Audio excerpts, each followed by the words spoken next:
कंधों पे मेरे समाज की जिम्मेदारी। मैं उस समाज में पैदा हुआ, अगर उस समाज को मैं एक सीढ़ी आगे नहीं बढ़ा पाया तो मेरी जवानी का कोई फायदा नहीं। जब इसने बात मुझे कही तो मुझे एहसास हुआ कि कोई तो है और कुछ लोग तो हैं जो कुछ करना चाहते हैं। तो मुझे उस दिन बड़ा गर्व हुआ कि एक साथी तो तैयार हो गया है जो अपने समाज को धोखा नहीं देगा, जो अपने समाज को पीछे नहीं जाने देगा।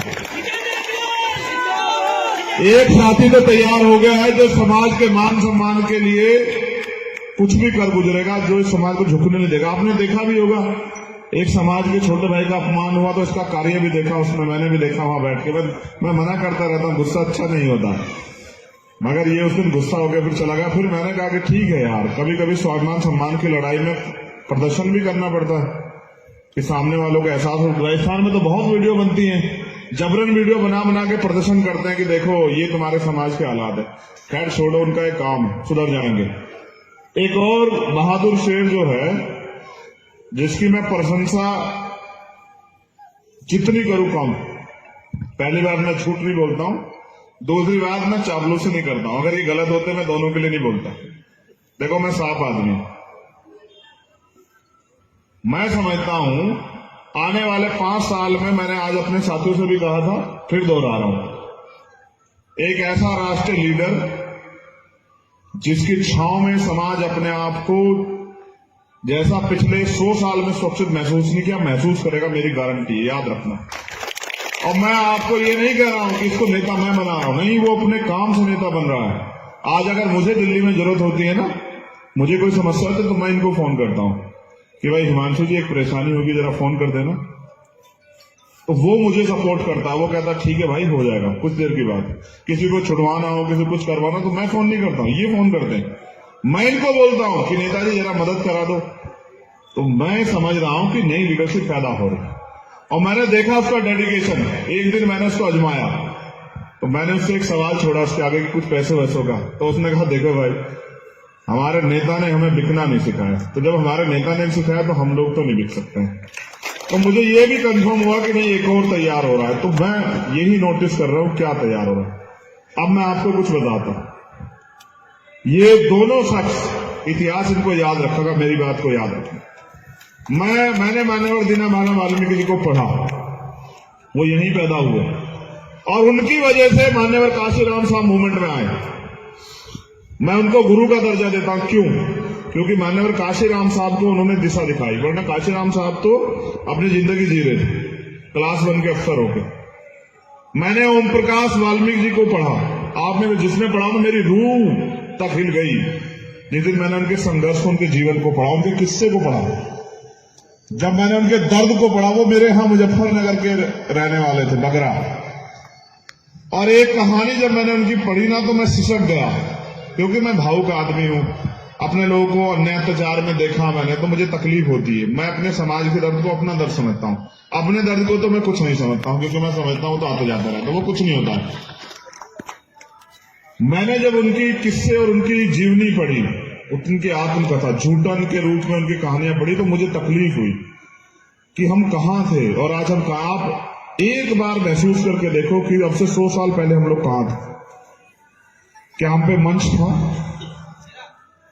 क्या हम पे आशा बहन जैसी बहनें थी? क्या हम पे बोलने के लिए माइक था? क्या हमें ये आजादी थी? हम ऐसे थे जैसे गुब्बारे, हवा इधर से आई तो इधर हिल पड़े, इधर से आई तो इधर हिल पड़े, ऐसे ही तो थे। हमारा कोई वजूद नहीं था, हम गुलाम थे। जिसको जो मन आए हमें वो कहता था, जिसको जिस मन से आए हमें सींचता था, जिसको जो मन आए उस डंडे से हमें हाँकता था। फिर डॉक्टर अंबेडकर जैसी महान शख्सियत पैदा हुई, उन्होंने इस दर्द को समझा, संविधान में हमें समानता का अधिकार दिया। उनके अथक प्रयासों से इस देश की तमाम महिलाओं को, वो किसी जाति धर्म की, उनको अवसर मिला। आज जो प्रधान से लेके पार्षद तक हम लोग बनते हैं ना यहाँ, वो भी पॉलिटिकल रिजर्वेशन बाबा साहब के अम्बेडकर के संविधान में है। कंधों पे मेरे समाज की जिम्मेदारी। मैं उस समाज में पैदा हुआ, अगर उस समाज को मैं एक सीढ़ी आगे नहीं बढ़ा पाया तो मेरी जवानी का कोई फायदा नहीं। जब इसने बात मुझे कही तो मुझे एहसास हुआ कि कोई तो है और कुछ लोग तो हैं जो कुछ करना चाहते हैं। तो मुझे उस दिन बड़ा गर्व हुआ कि एक साथी तो तैयार हो गया है जो अपने समाज को धोखा नहीं देगा, जो अपने समाज को पीछे नहीं जाने देगा।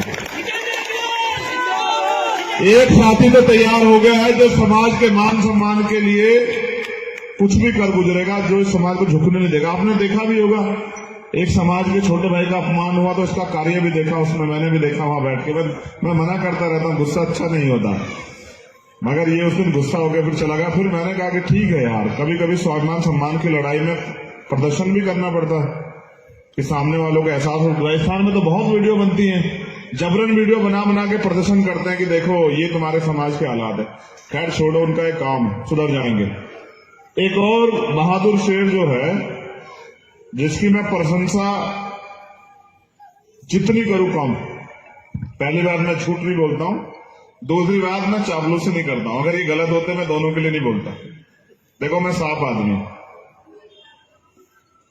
मैं समझता हूं आने वाले 5 साल में, मैंने आज अपने साथियों से भी कहा था, फिर दोहरा रहा हूं, एक ऐसा राष्ट्रीय लीडर जिसकी छांव में समाज अपने आप को जैसा पिछले 100 साल में सुरक्षित महसूस नहीं किया, महसूस करेगा, मेरी गारंटी है, याद रखना।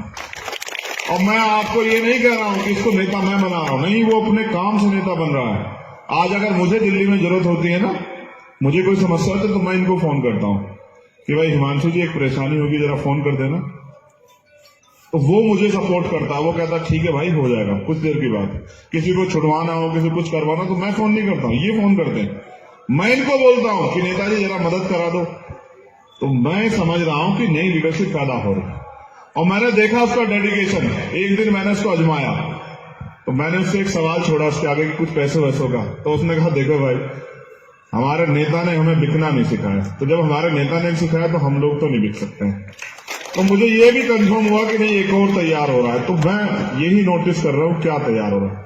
अब मैं आपको कुछ बताता हूं, ये दोनों शख्स, इतिहास इनको याद रखेगा, मेरी बात को याद रखेगा। मैंने मानव दीनदयाल वाल्मीकि जी को पढ़ा, वो यहीं पैदा हुए, और उनकी वजह से मान्यवर काशीराम साहब मूवमेंट में आए। मैं उनको गुरु का दर्जा देता हूं, क्यों? क्योंकि मान्यवर काशीराम साहब को उन्होंने दिशा दिखाई, वरना काशीराम साहब तो अपनी जिंदगी जी रहे थे क्लास 1 के अफसर होकर। मैंने ओम प्रकाश वाल्मीकि जी को पढ़ा, आपने जिसने पढ़ा तो मेरी रूह तक हिल गई जिस दिन मैंने उनके संघर्ष, उनके जीवन को पढ़ा, उनके किस्से को पढ़ा। जब मैंने उनके दर्द को पढ़ा, वो मेरे यहां मुजफ्फरनगर के रहने वाले थे, बगरा। और एक कहानी जब मैंने उनकी पढ़ी ना, तो मैं सिसक गया, क्योंकि मैं भावुक आदमी हूं। अपने लोगों को अन्याय अत्याचार में देखा मैंने, तो मुझे तकलीफ होती है। मैं अपने समाज के दर्द को अपना दर्द समझता हूं, अपने दर्द को तो मैं कुछ नहीं समझता हूं, क्योंकि मैं समझता हूं तो आता जाता रहता, वो कुछ नहीं होता। मैंने जब उनकी किस्से और उनकी जीवनी पढ़ी, उनकी आत्मकथा झूठन के रूप में उनकी कहानियां पढ़ी, तो मुझे तकलीफ हुई कि हम कहां थे और आज हम कहां। आप एक बार महसूस करके देखो कि अब से 100 साल पहले हम लोग कहां थे। क्या हम पे मंच था? क्या हम पे आशा बहन जैसी बहनें थी? क्या हम पे बोलने के लिए माइक था? क्या हमें ये आजादी थी? हम ऐसे थे जैसे गुब्बारे, हवा इधर से आई तो इधर हिल पड़े, इधर से आई तो इधर हिल पड़े, ऐसे ही तो थे। हमारा कोई वजूद नहीं था, हम गुलाम थे। जिसको जो मन आए हमें वो कहता था, जिसको जिस मन से आए हमें सींचता था, जिसको जो मन आए उस डंडे से हमें हाँकता था। फिर डॉक्टर अंबेडकर जैसी महान शख्सियत पैदा हुई, उन्होंने इस दर्द को समझा, संविधान में हमें समानता का अधिकार दिया। उनके अथक प्रयासों से इस देश की तमाम महिलाओं को, वो किसी जाति धर्म की, उनका अवसर मिला। आज जो प्रधान से लेके पार्षद तक हम लोग बनते हैं ना यहाँ, वो भी पॉलिटिकल रिजर्वेशन बाबा साहब के अम्बेडकर के संविधान में है।